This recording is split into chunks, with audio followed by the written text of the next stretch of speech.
ဟိုအင်္ဂလိပ် speaking လေးတွေပြောတဲ့သေချင်တာလေးတွေဖြစ်တာဆိုတော့အဲ့လေးလည်းပြောလာတယ်ဆိုတော့ဟိုသဘောကျပါတယ်ထောင်းခန့်ချိုBKG ပေါ့အင်္ဂလိပ်လိုတွေပိုင်းလည်းသေချာသူချက်ပြောတတ်လာပြီပေါ့နော်ပြောတတ်လာတယ်ဟိုစားရတော့လည်းစနေတကြတွေရှိလာတယ်ဟိုကြောက်တလန်းလည်းမရှိဘူးဆိုတော့အကုန်လုံးစင်းပြပါတယ်ညီမလေးဟိုအင်္ဂလိပ် speaking လေးတွေပြောတဲ့သေချင်တာလေးတွေဖြစ်တာဆိုတော့အဲ့လေးလည်းပြောလာတယ်ဆိုတော့ဟိုသဘောကျပါတယ်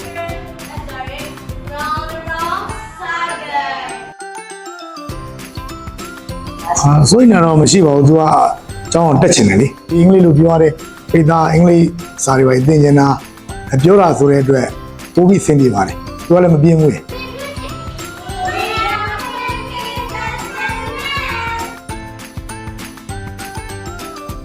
ကိုလိုလည်းစုံစမ်းရင်းပေါ့စုံစမ်းရင်းနဲ့အကိုရဲ့တငယ်ချင်းရဲ့သားလေးကိုအရင်ထားလိုက်တာထားလိုက်ပြီးသူ့ရဲ့ပြောမှုစုံပုံလေးတွေအဲ့လိုမျိုးတိုးတက်လာတဲ့အပေါ်မှာကိုလည်းသဘောကျလို့ဒီမှာထားလိုက်တာကောင်းပါလေဟိုပေါ့ဟိုဘယ်လိုပဲဖြစ်ဖြစ်တိုးတက်တာပေါ့နော်တိုးတက်တယ်စိတ်လည်းချရပါတယ်လေးတွေကျမ်းမာရေးတွေဘာတွေမှသာအကုန်လုံးလေနော်ဟိုဘယ်လို view site ပြီးတယ်ပေါ့နော်